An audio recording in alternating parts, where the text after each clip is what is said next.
escribe al ángel de la iglesia en Filadelfia: esto dice el santo, el verdadero, el que tiene la llave de David, el que abre y ninguno cierra, y cierra y ninguno abre.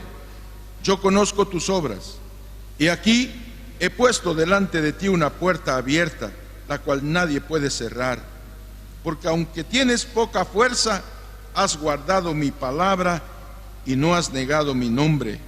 He aquí yo entrego de la sinagoga de Satanás a los que dicen ser judíos y no lo son, sino que mienten. He aquí yo haré que vengan y se postren a tus pies y reconozcan que yo te he amado. Por cuanto has guardado la palabra de mi paciencia, yo también te guardaré de la hora de la prueba que ha de venir sobre el mundo entero, para probar a los que moran sobre la tierra. He aquí yo vengo pronto. Retén lo que tienes para que ninguno tome tu corona. Al que venciere, yo lo haré columna en el templo de mi Dios, y nunca más saldrá de allí. Y escribiré sobre el nombre de mi Dios y el nombre de la ciudad de mi Dios, la nueva Jerusalén, la cual desciende del cielo de mi Dios, y mi nombre nuevo. El que tiene oído, oiga lo que el Espíritu dice a las iglesias. El significado de Filadelfia es amor fraternal. Todos saben que la Biblia muestra tres tipos de amor: el amor ágape, que es el amor de Dios; el amor fileo, que es el amor fraterno, donde viene esta palabra Filadelfia; y el amor eros, que es el amor sexual, el amor físico, el amor atracción de sexo. Filadelfia entonces significa amor fraternal. Filadelfia era una ciudad estratégicamente localizada en la entrada de Roma para el oriente, y se trataba de una fortaleza. Según la descripción de esta ciudad, era una ciudad de gran influencia, conocida como la Puerta del Oriente. Estaba localizada en la orilla de una gran planicie volcánica que era muy fértil por el material mineral en la producción de uva. Era también adorado en esa ciudad el dios Dionisio, que también en otras partes está descrito como el dios Bacón, donde se origina la palabra bacanal, el dios del vino. Entonces, según la Escritura, Filadelfia fue una puerta abierta de oportunidades espiritualmente hablando. Apenas dos iglesias en la Biblia, la palabra de Dios, Filadelfia y Esmirna, no recibieron ninguna reprensión del Señor. En otras palabras, estas iglesias impactaron el corazón de Dios. Esmirna y Filadelfia. La iglesia de Esmirna tenía problemas con los falsos judíos, y tenían algunas similitudes, porque en ambos habían falsos judíos que ahora se distinguen como falsos cristianos, que están en la iglesia, pero en realidad dice que son sinagoga de Satanás. En Apocalipsis capítulo 2, versículo 9, habla de la iglesia de Esmirna, un aspecto muy parecido con la iglesia de Filadelfia. Yo conozco tus obras y tu tribulación y tu pobreza, pero tú eres rico, y la blasfemia de los que se dicen ser judíos y no lo son, sino sinagoga de Satanás.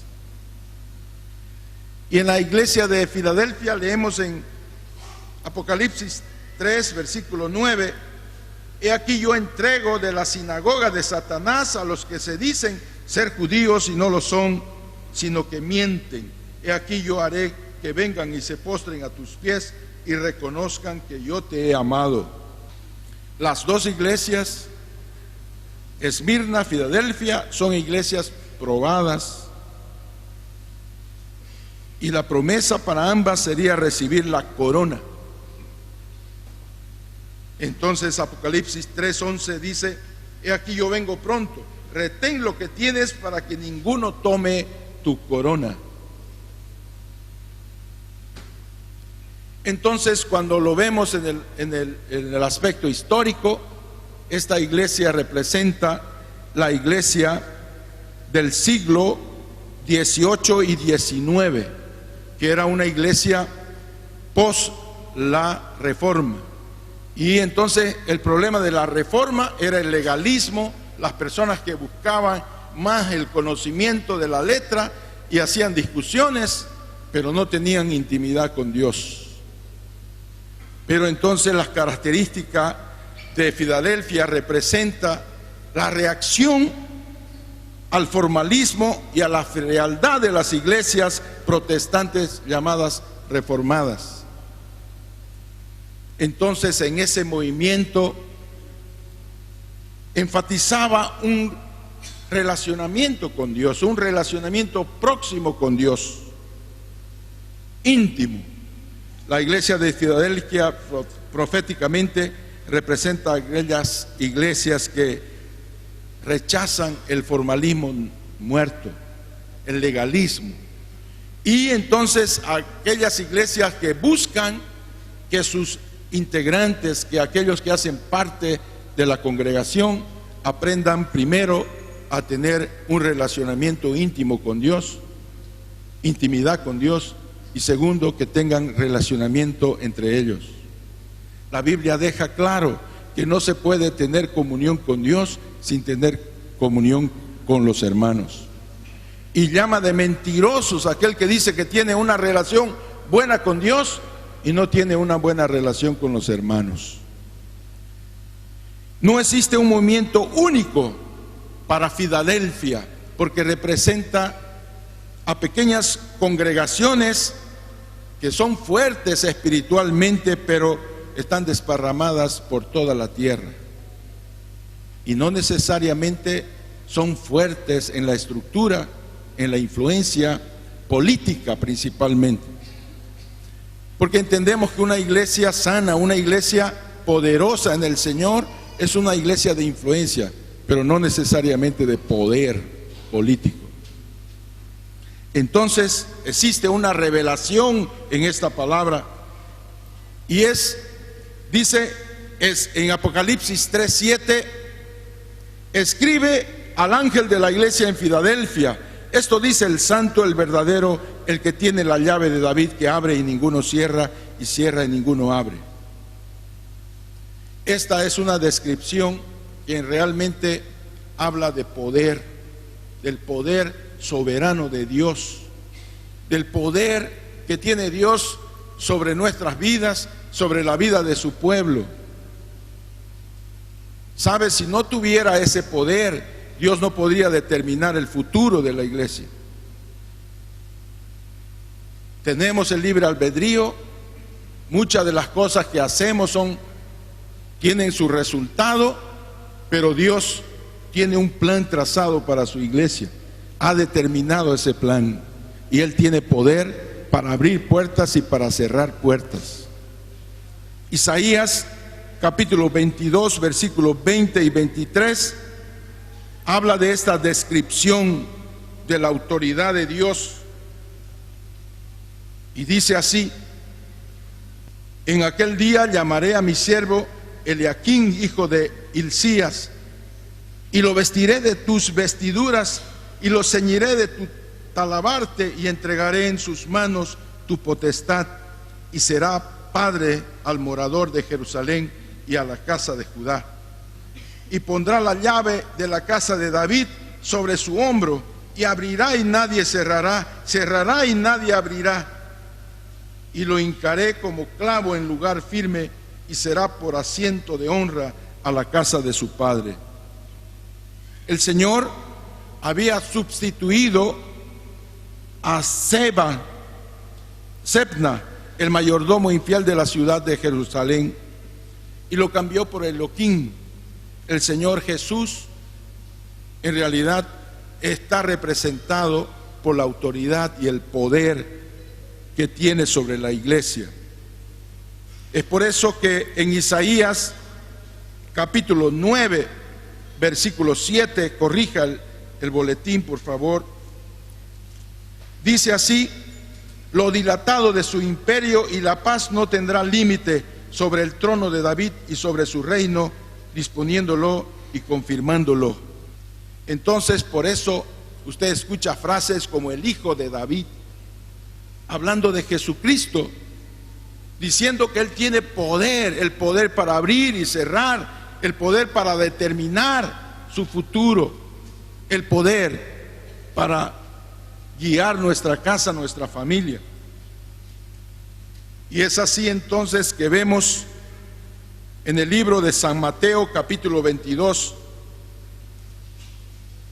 el versículo 41, dice así: y estando juntos los fariseos, Jesús les preguntó, diciendo: ¿qué pensáis de Cristo?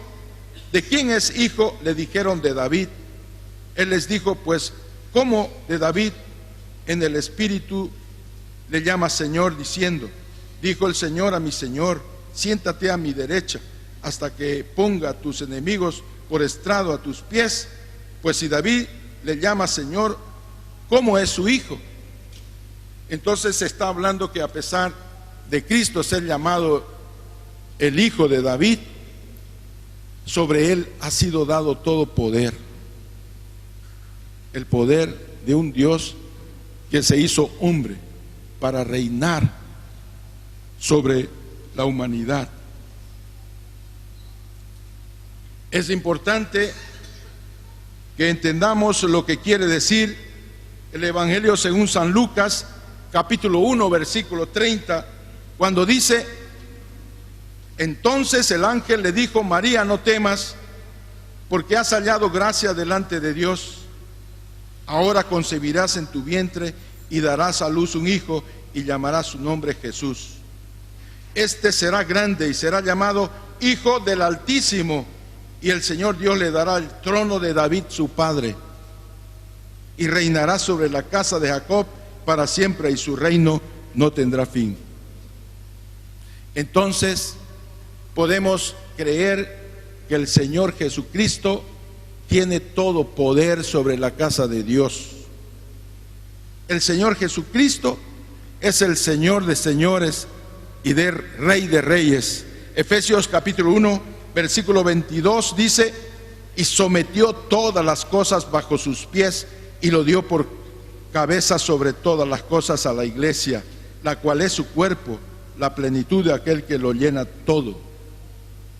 Es por eso que entendemos que la iglesia del Señor Jesucristo, siendo el cuerpo de Jesucristo, donde Él es la cabeza y la iglesia es los pies, la iglesia tiene poder.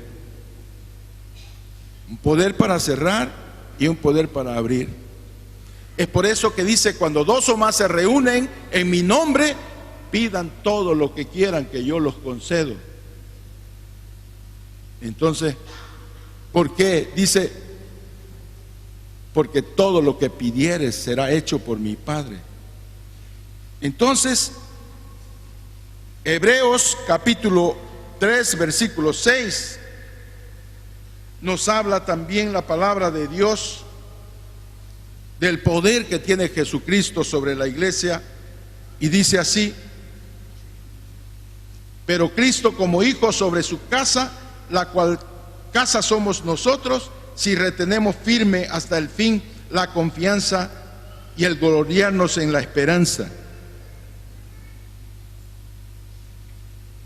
Hay versículos también como en Romanos capítulo 14, versículo 9: porque Cristo para esto murió y resucitó y volvió a vivir, para ser Señor así de los muertos como de los que viven.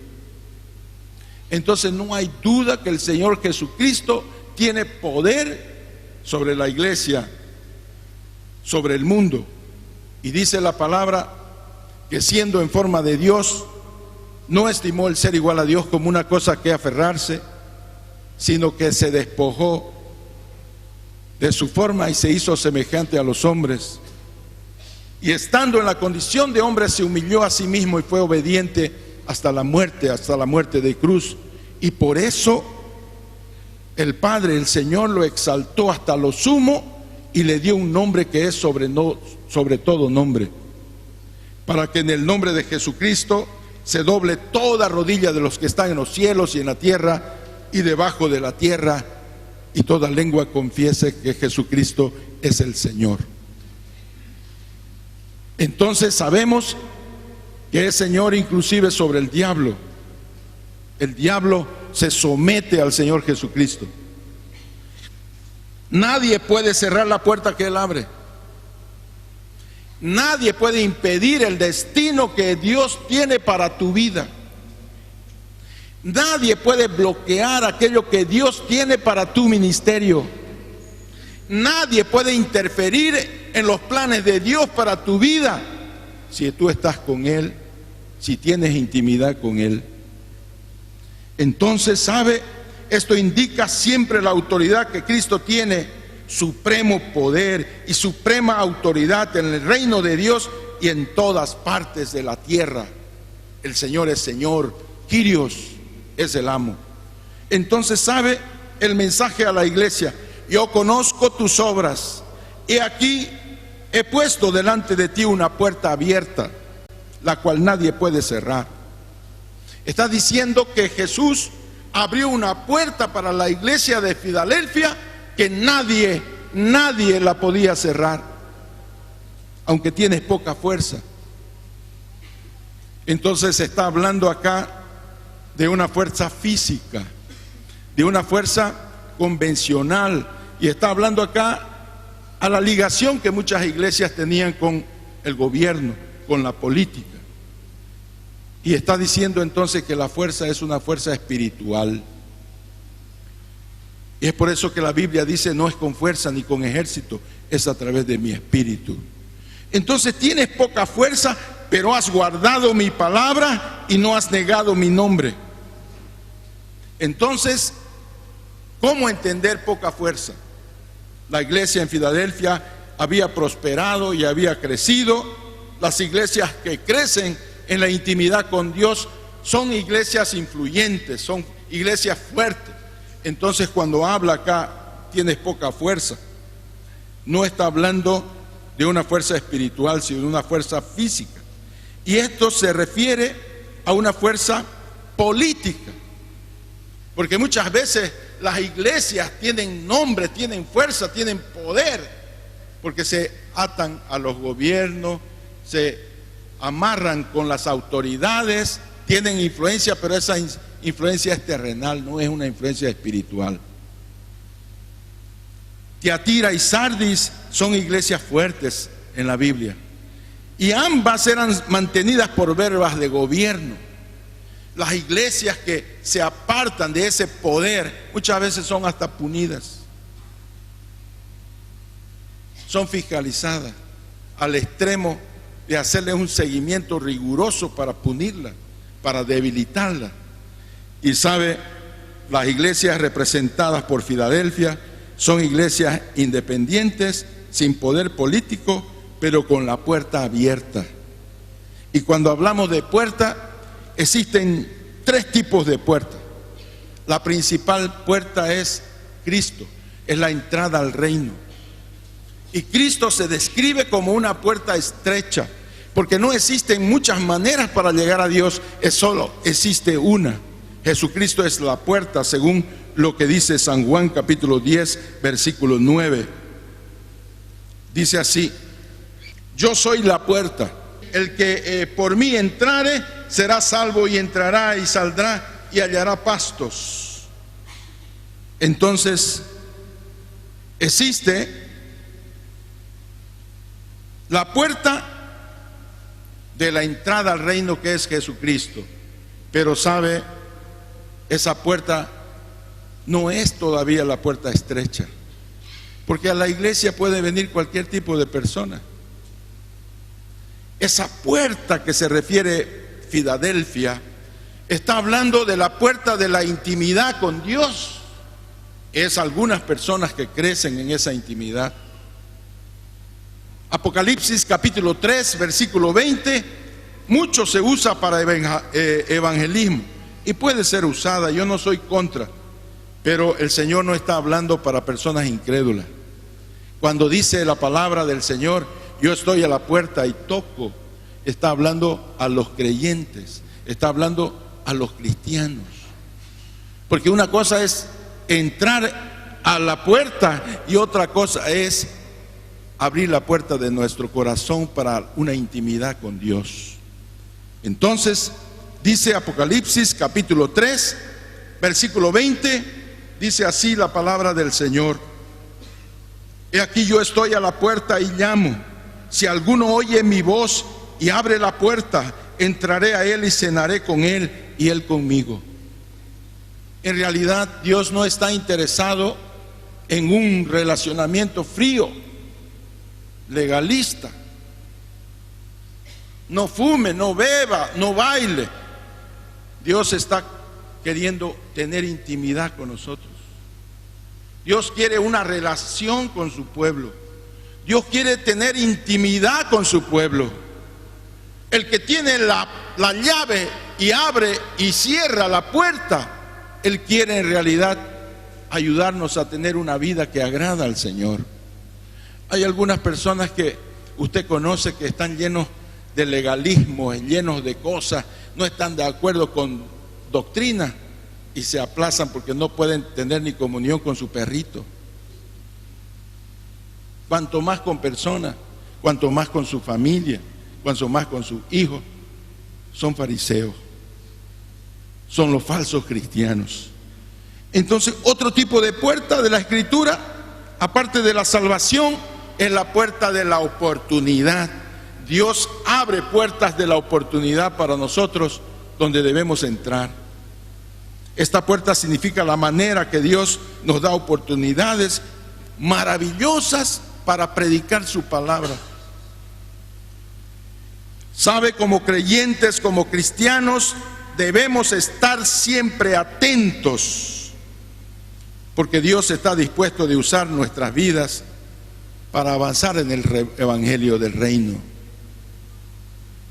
Colosenses capítulo 4, versículo 3 dice: orando también al mismo tiempo por nosotros, para que el Señor nos abra puerta para la palabra, a fin de dar a acontecer el ministerio de Cristo, para el cual también estoy preso. Entonces, cuando Filadelfia está hablando de la puerta, está hablando de la puerta de la intimidad con Dios. ¿Sabe, mis amados? Usted no debe conformarse en venir a la iglesia, usted no debe conformarse en conocer los mandamientos, usted no debe conformarse solo en no fornicar, en no adulterar, en ser una persona bien comportada. Usted debe aspirar a tener una relación íntima con Dios, una relación de amor fraternal. ¿Sabe? Cuando habla de este tipo de amor, que no es ni ágape,